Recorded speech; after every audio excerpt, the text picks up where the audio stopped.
And I think we all got cursed from missing Gabe's party. Cam got super sick, dude. You should have seen this a torta, a Mexican sandwich.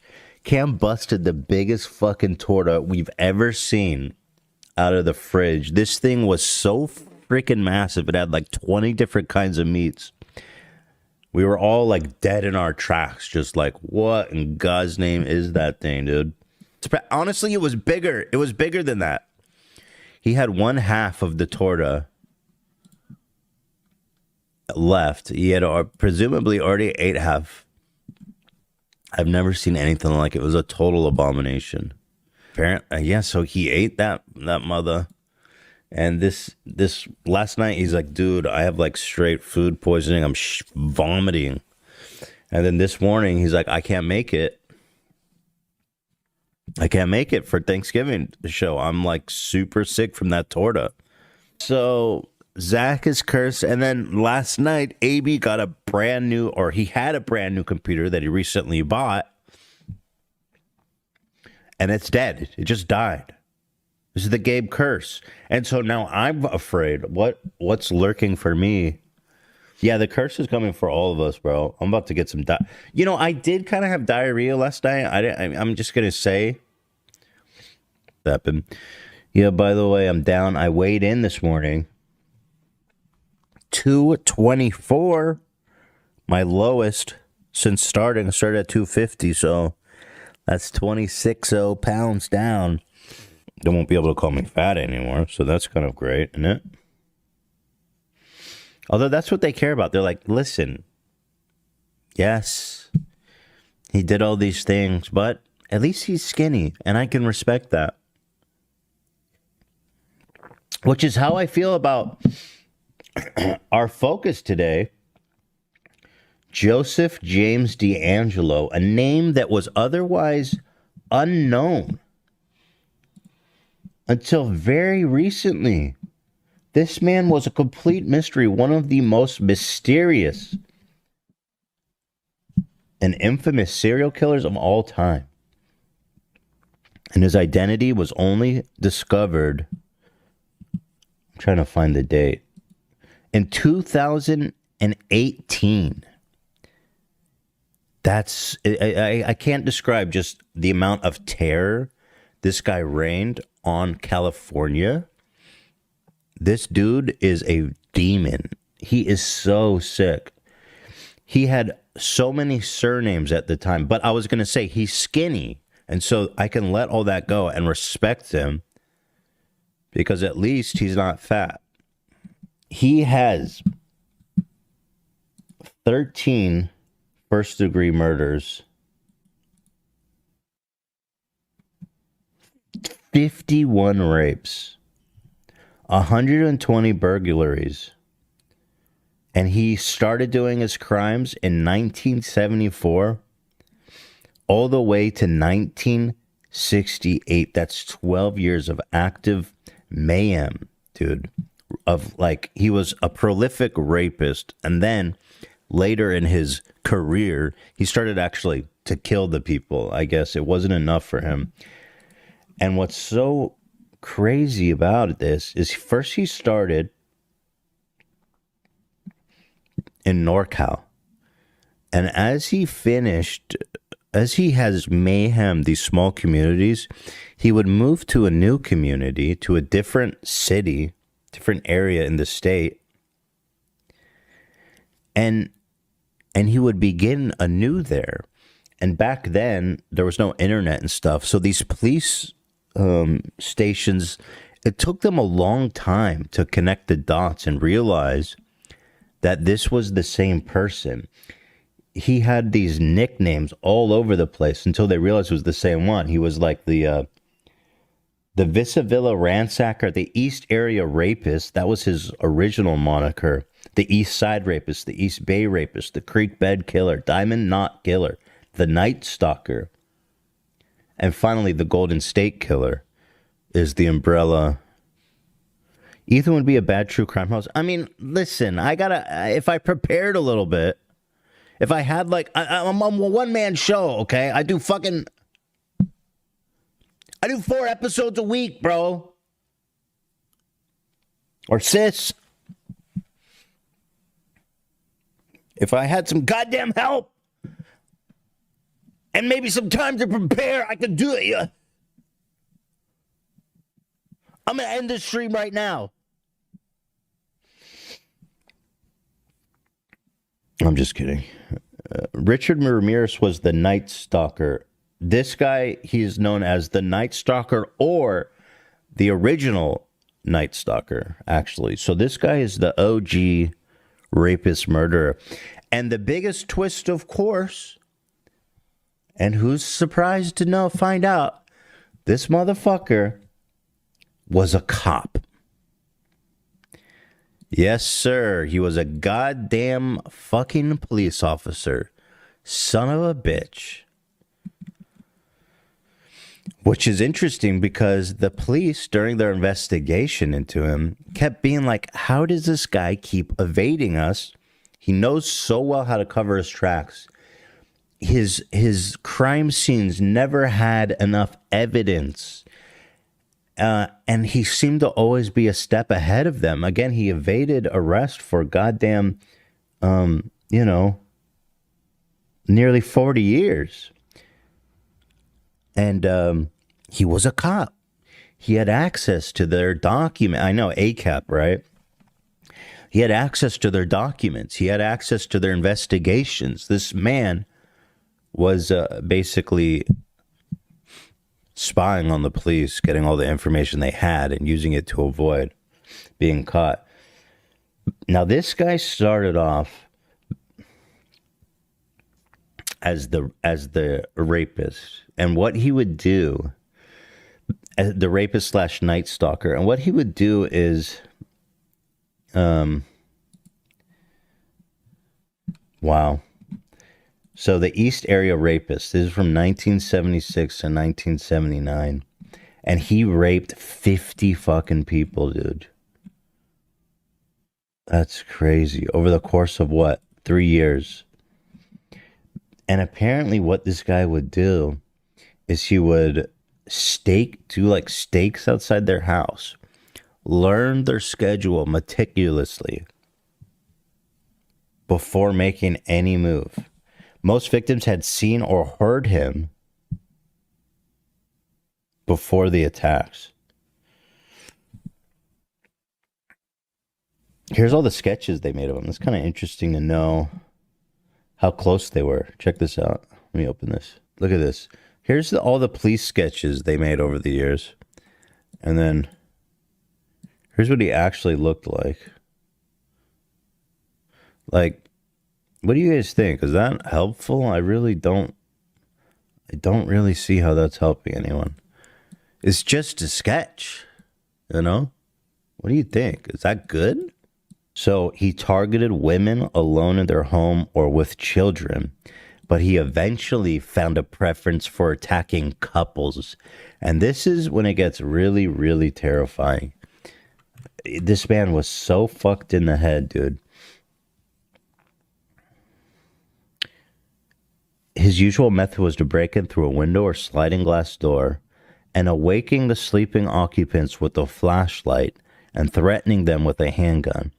Victims were subsequently bound with rope that he had found there or brought with him, blindfolded and gagged, and the female victim was forced to tie up her male companion. The bindings were so tight that the victim's hands went numb after hours. He then separated the couple, and then he would stack dishes on the back of the male partner. And if he heard the dishes rattle or fall off him, he said he would kill everyone in the house. And he would move the woman to the living room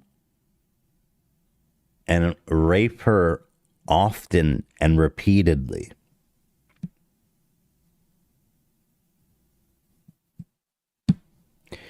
It's so fucking crazy. And the weird thing is he would force the husband to listen or in some cases watch, keep them occupied with the plates for hours. And what he would do is he would spend the whole fucking night there in the apartment and draw it out all night, rape the woman like repeatedly.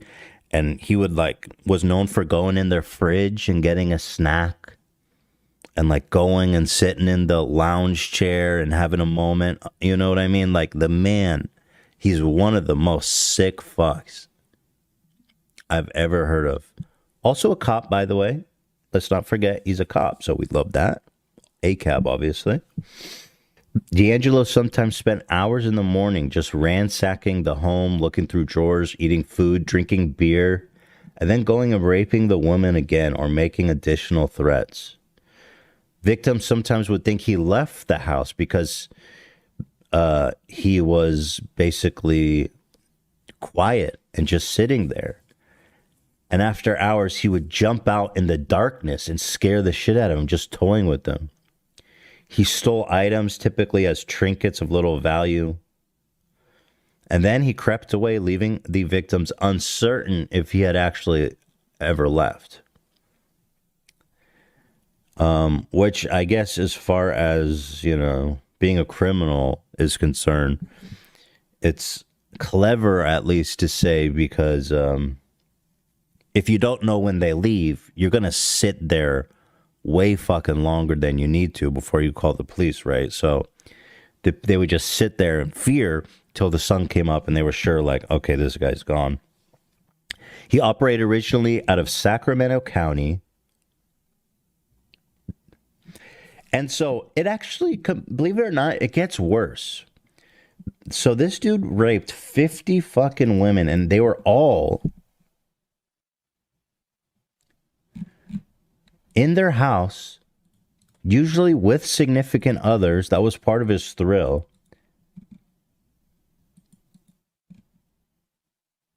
And it was in like similar neighborhoods too. So these neighborhoods were very, very traumatized. On September 11th, oh, a cursed day, 1975, 10 years before I was born. This may have been the first time he killed somebody. Broke into the house of Claude Snelling. Snelling was a journalism professor and had previously chased a prowler discovered under her daughter's window. Jesus. September 11th, he was awakened around 2 a.m. by strange noises. Upon leaving his bedroom, Snelling ran through the open back door, confronted a ski-masked intruder in his carport, attempting to kidnap his daughter, who had been subdued with threats of being stabbed or shot. Snelling then shot twice, staggering back into the house to his wife. Snelling was shot twice, fell back into his house, and died. After the murder, Beth Snelling, 16, underwent hypnosis in order to get further details. The police also committed more resources to apprehending the ransacker. Yeah, so that was the first time he killed someone, apparently. And he kind of got into the whole murder thing a little bit later. Yeah. Also, this happened, let's see, a young Sacramento couple, Brian McGore, a military policeman, and his wife, Katie McGore, were walking their dog in the Rancho Cordova area of the night of February 2nd, 1978, near where 5 East Area rapist attacks had occurred. They fled after a confrontation in the street, but were chased down and shot to death. Some investigators suspected they had been murdered by the East Area rapist because of the proximity of the other attacks. And a shoelace was found nearby. The FBI announced on June 15th that it was confident the East Area rapist had murdered them. That's interesting. That's kind of outside his regular behaviors. So here's when it gets really fucked. So he's basically traumatized the entire North Bay area of Sacramento, right?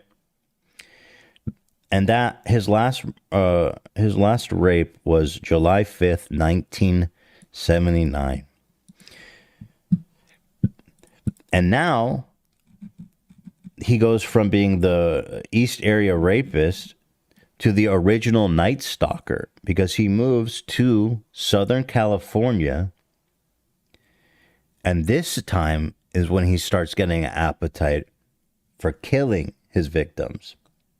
First striking in Santa Barbara County, which is very close to where I grew up. Oh, this shit is so crazy, you guys. The attack lasted until 1981.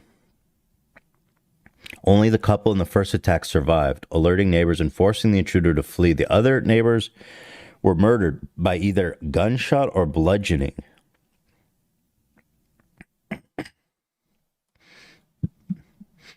Let's see. So the first one took place in Santa Barbara. Oh my God, dude.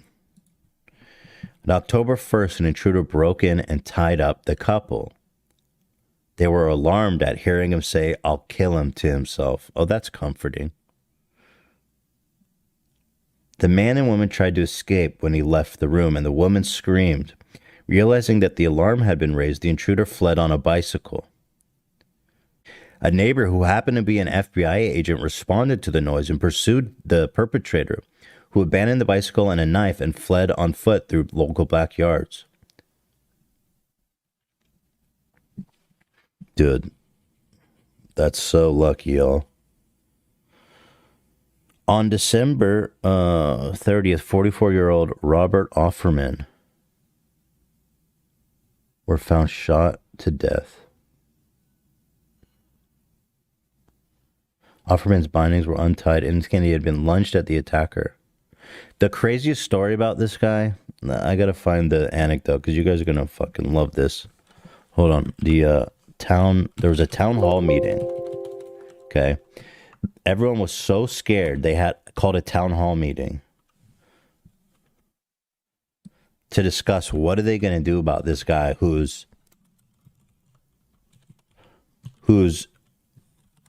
tying up the husbands,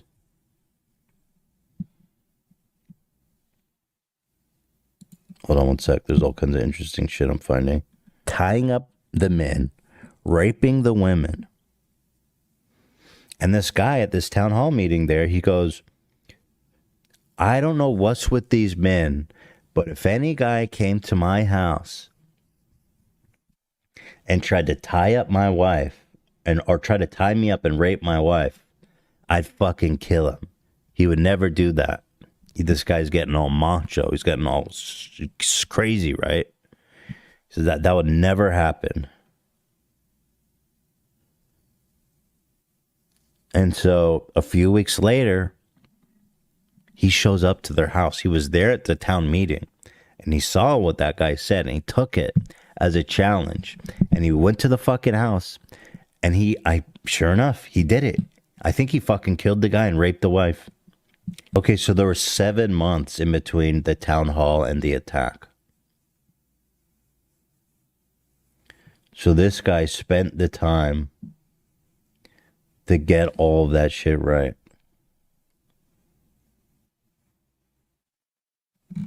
This guy is so fucked up, dude.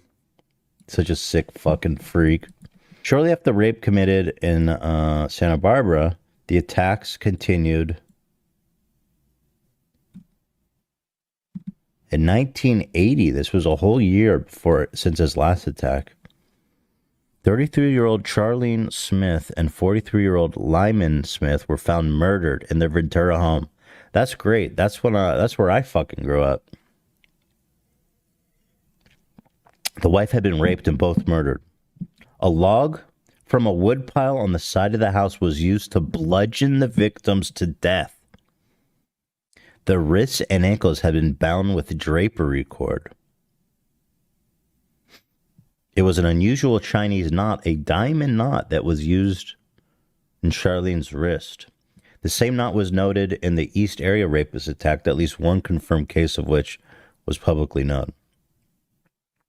He was briefly given the name the Diamond Knot Killer. Interesting. Dude, so anyway, this shit continues on, right? Like, and then he starts leaving phone calls to the sheriff's office. I'm the East Side rapist, he calls them, and leaves a voice message. In 1977, you're never going to catch me. Merry Christmas, he says.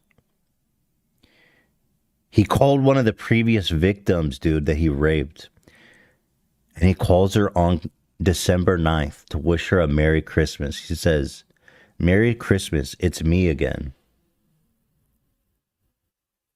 That's fucking crazy, bro. He calls his first known rape victim and later tells the caller, I'm gonna kill you. I'm gonna kill you. I'm gonna fucking kill you, bitch, bitch, bitch, fucking whore.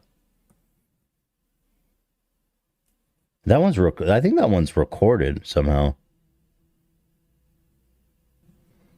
Yeah, so they were, look, they went to investigate this guy for a long fucking time.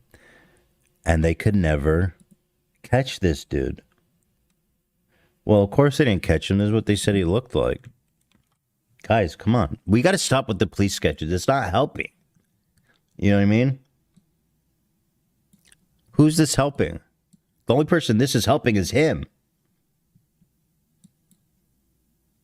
Might as well put up a picture of a Smurf or some shit. You know what I mean? How does that look like him? I mean, that one's better, I guess, than the other ones. But it's a different person. It's not helpful. God damn. I mean, there are really compelling... Dude, I've seen some police sketches that, like, would for sure... I swear to fucking God right now, this was a real police sketch, bro. Actually, that looks just like him, though. Shit, I'm not even gonna lie. That one's actually super accurate. All right, let's take a look now. I'm just getting into police sketches. That one's good. Again, if he just shaves his goatee, it's all game over. This one...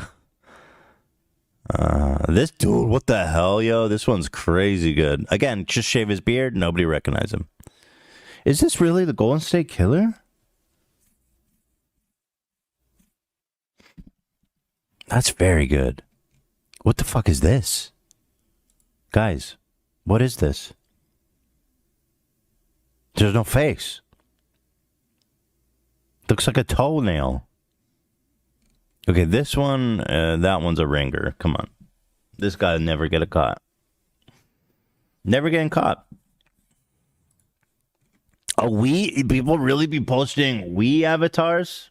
This can't be for real. Not a bad idea, though. Like, I feel like the avatar could actually hit. Bro, this is just weird. I don't even know what this is, man. Just do a avatar next time. It's better. Yes, dude. Okay, you know what? I know people probably kidding that this one's bad, but I feel like that's a real dude who I would recognize.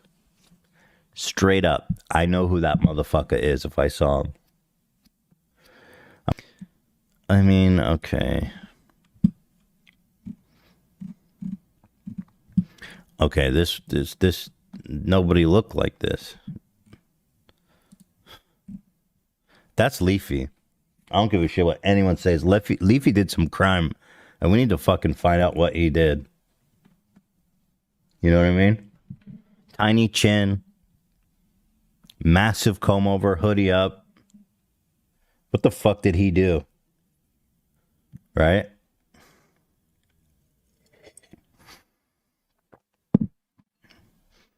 But you guys saw Oliver? Jesus, man. Oh my God, that's Brendan Fraser. Or what the hell? These softwares give me weird vibes, man.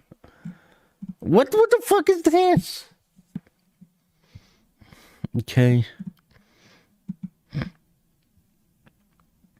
I don't know. I mean, it's kind of good, but really weird too. Like it looks more like a woman on the left side, but I mean the characteristics are there. This one's quite good actually. The hair they got. I mean the hair they got. Let's be real. Everything else is a little generic.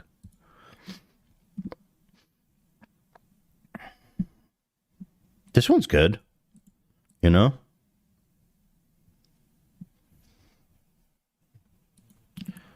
Oh shit. Yeah, we saw these ones.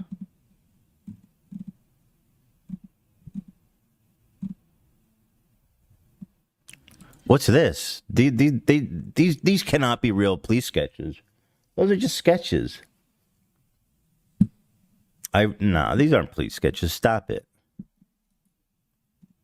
Yo, this guy's fucking nailed, bro. What did you do?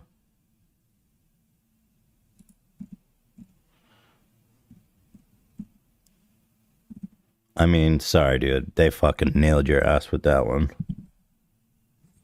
Those glasses kind of fucked you over.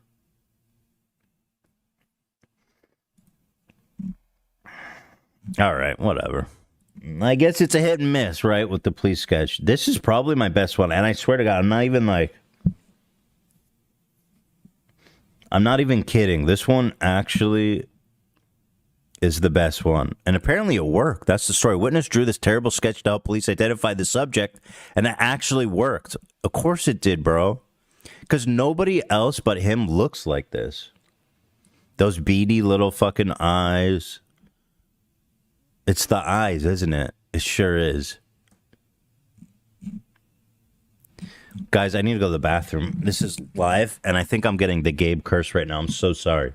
I'm so fucking sorry, you guys. Here, let me play something. Oh shit, I gotta go, dude. I got the Gabe curse. I can't. I gotta go. I'll be right back. Oh my god, dude. Gabe curse. Fuck. Fuck. Fuck.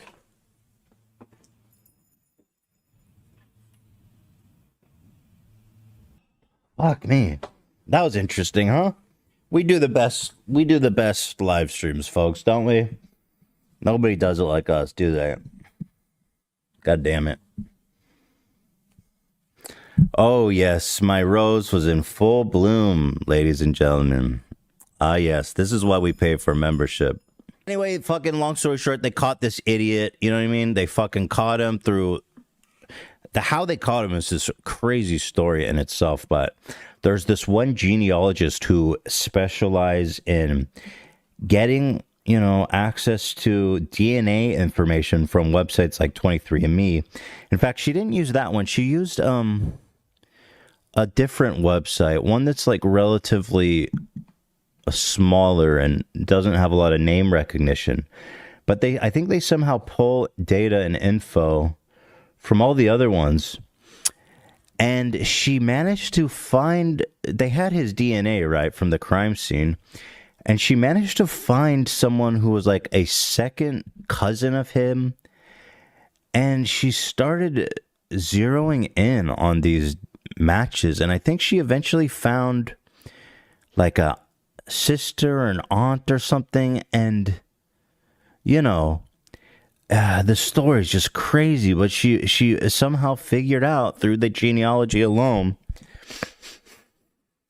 because the DNA he had was had to be like the brother or uncle or something of the one person they did have on record.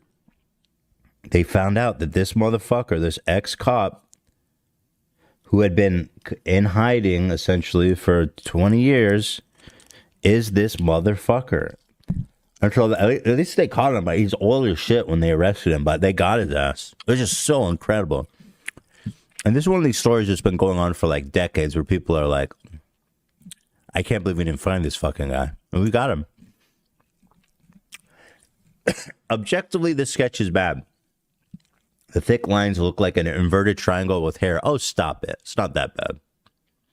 Yet the Lancaster police say they identified a suspect who they say pretended to be a farm worker before fleeing with cash, thanks to a witness who drew this picture from memory. It's so awesome.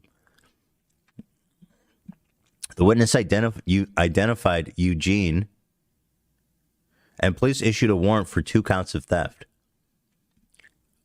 The police insisted that the sketch was a serious... am I showing right now? Yeah.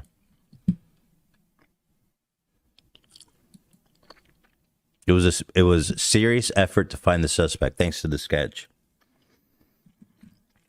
Busted motherfucker. Look at this idiot loser. Oh, I'm so fucking old. Oh, I'm an old fuck. Yeah, dude. Fuck you, old ass bitch. He probably thought he got away with it. You know what I mean? Then all of a sudden the police come out like, yeah, we know it's you, bitch.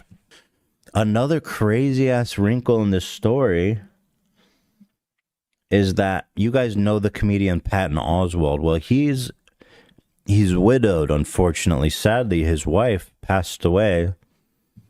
But she was like intensely dedicated to figuring out who the Golden State Killer was. Let me find out who she is. So she was an author. Let me look up his name. Meredith Salinger.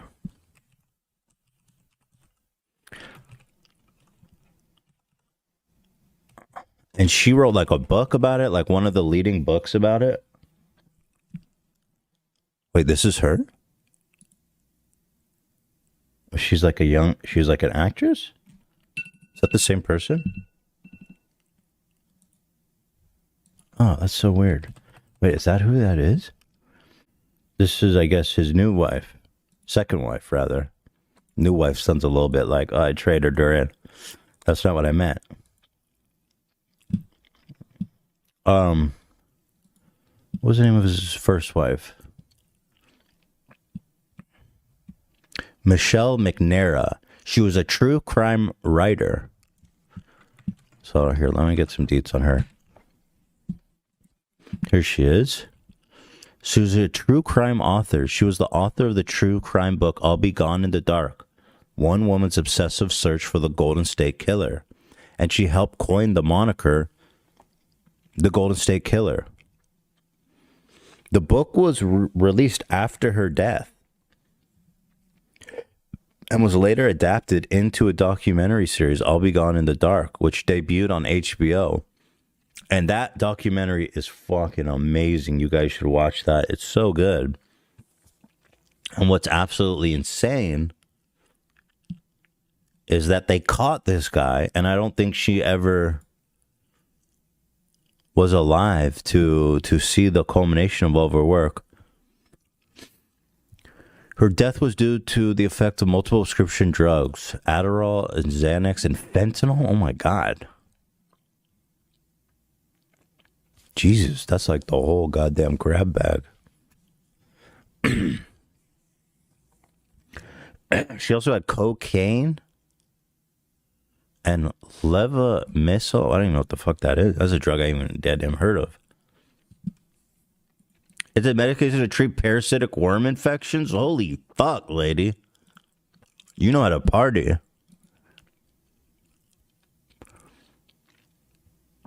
She had a disease, a heart disease, but she ruled it an accidental overdose. That's sad. Yeah, so she had this whole fucking career dedicated to finding out who the fuck this guy was.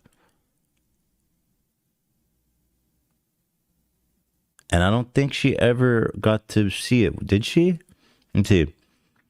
It was about 2/3 finished at her death. The document was edited and completed by true crime writers, including her widowed husband. The book released after her death, 2 years after her death, and reached number 2 on the New York Times bestseller.